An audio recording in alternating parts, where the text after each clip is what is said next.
Galamsey, and I want to refer to something I read and hoping that it captured exactly what the senior comrade said. I read somewhere that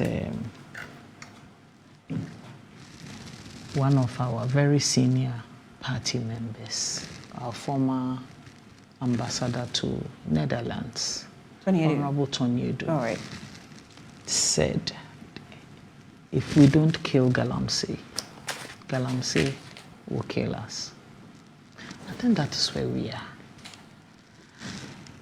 I've struggled in the last few years to actually determine when this phenomenon of Galamsey started in this country. Maybe it was ongoing and we didn't know, but it looks to me like it's quite a recent phenomenon. And so you ask yourself, how did we get here? How did we even allow it to start?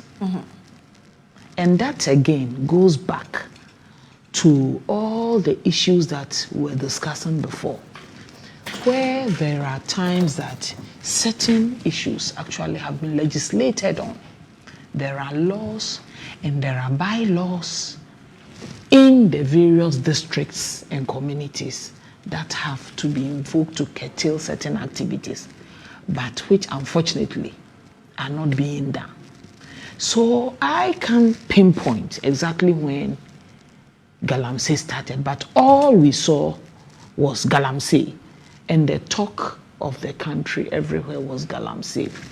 We saw the ravages of Galamsey on our water bodies.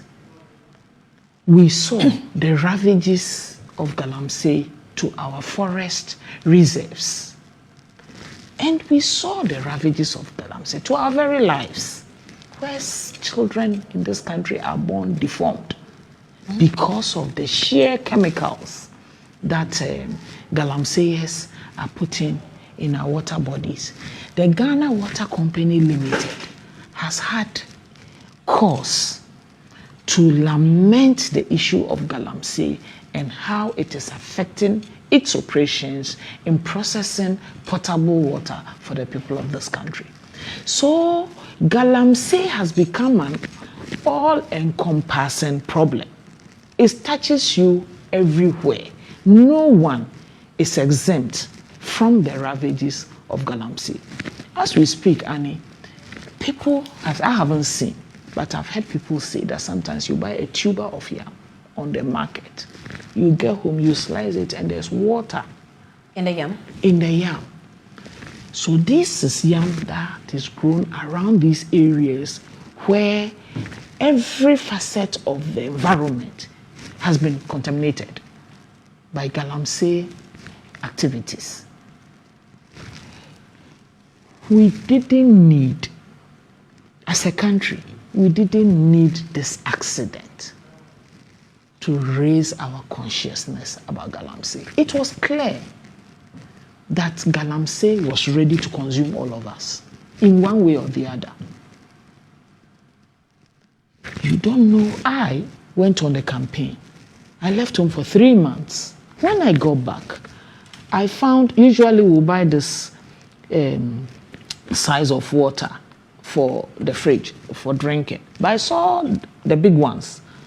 And I asked my husband, what is all this? He said, oh, lately that man not following the Galamsey menace. He's worried about the 7-year-old boy.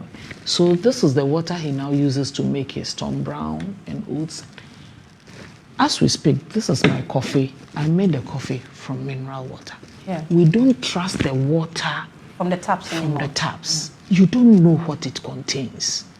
So we are all at risk. I don't know those who are engaged in Galamsey and the monies they are making, because I'm told they are making a lot of money, and how they are spending that money. You can't be rich and live in bondage. You can't have all the money and import water to drink. You are not being fair to yourself. Can we go back to the days where we cared about our neighbor, where our neighbor's issue was our issue?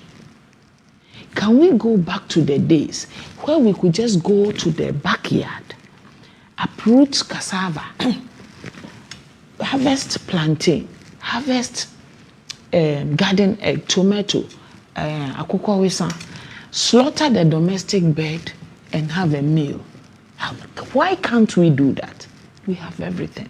But if we allow Galamsey to take over all our land, it means you and I very soon will have to find money to import pepper, onion, salt, because it has no limit. It's taking over the country. Mm-hmm. We don't want to believe that we will still continue on the path before 6 August. I don't want to believe that this country will continue on that path. We are going to have to take some very drastic measures, some very realistic and pragmatic measures to curb Galamsey. The officers set off, public servants, to launch a laudable program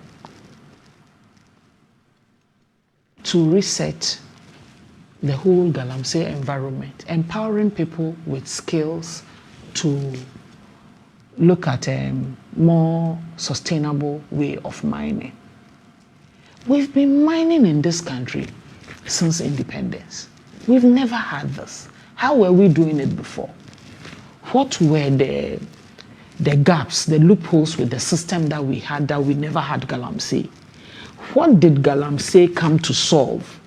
What problem did Galamsey come to solve within our mining industry? Unemployment. But you can't kill everybody. If unemployment means killing everybody, then that is it.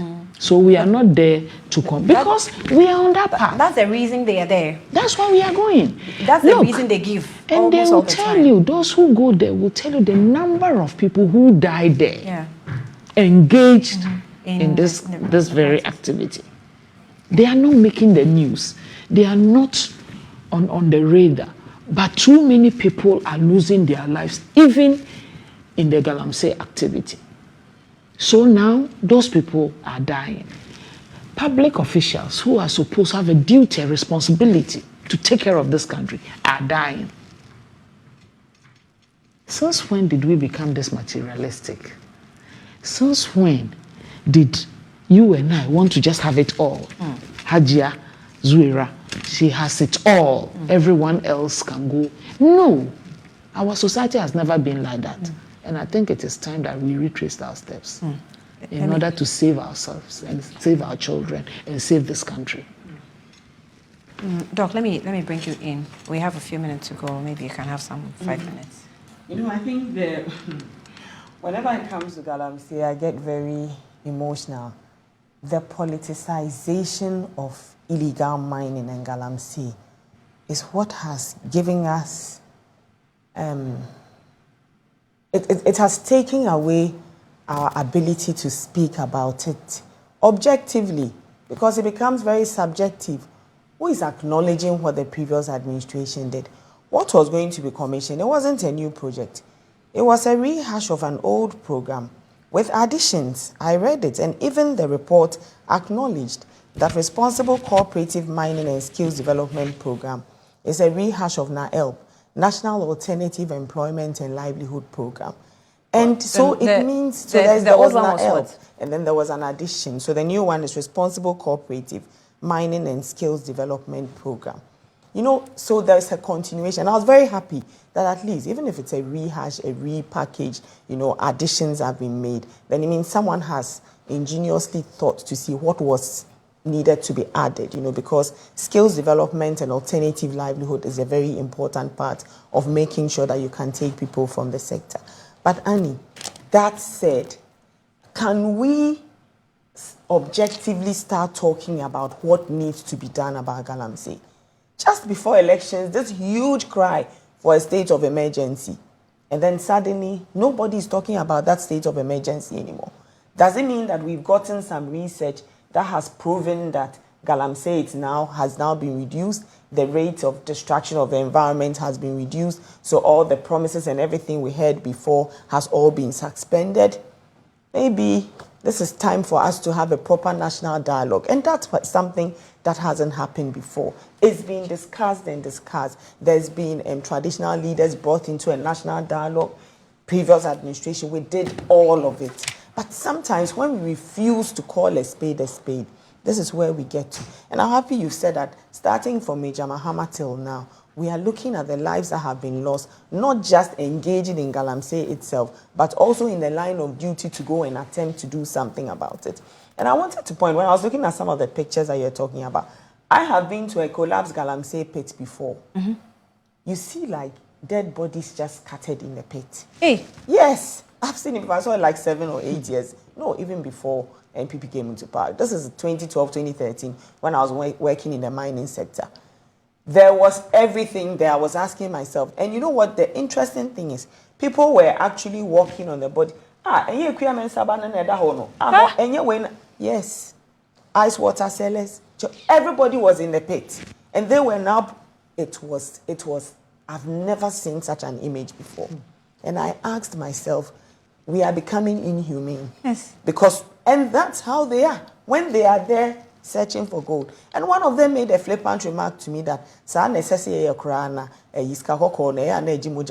know. Yes, I've heard that. Yes, you've heard that before. I've heard that before. Yes. So for me, sometimes if we start to have a proper, objective discussion, not just about the measures that are taking place, but how we are even educating and sensitizing people to the amount of destruction that is being caused, and not just sensationalizing it for political gain, maybe we would achieve something. And I want to say thank you to His Excellency, the former Vice President, Dr. Mahmoud Bawumia. I see that your front page here talks about his statesmanship, how he quickly went to the presidency, offered his sincere condolence and his support and the appreciation of the fact that he's joined and shown that statesmanship and imagery to say that this is Ghana mourning, and this is not about one political party's loss, but it's a loss for the whole nation. Thank you. How is it? Very You've important. done exactly what you spoke against. Sorry. You've done exactly what you spoke about politicizing everything. No. I find the fact that he shows statesmanship, we coming out and doing that, to tell us that it is not about the fact that this is for you or this is for me. What but it's about the fact that this is for all of Ghana. Everything. And I like the fact that he showed statesmanship by coming out and saying, this is a time when we are all mourning. So it's important that I show up and do that. And I think that is very, very symbolic and significant. And I hope what he did goes to speak to all the masses that please, don't make it into an individual fight. Let's make it into what belongs to Ghana and what we need to do. And that's why I said in the beginning that if we start talking about the fight against Galamsey and we keep talking in the subjective tone of politics, and that's the rhetoric that is going on. Aja, whether we want to do it, want to say it or not, that is the rhetoric that is going on. So let's make a passionate appeal where we start to ask ourselves, how far have we come? What measures have we taken? And let's try to do it objectively and stop criticizing and punching at each other. Because today we've come to realize that when we are losing lives, it doesn't care who it is. You said it yourself. Nobody is saved from Galamsey. It will come. So what do we do? When I saw what I saw about, I think it was almost 12 years ago, it was in 2013. When I saw what I saw at that point in time, it wasn't about who belongs where. It was about a whole lot of people that had lost their lives, families and etc. So it is a fight that is going to go on, and we have to find an objective way of having the conversation to deal properly with it.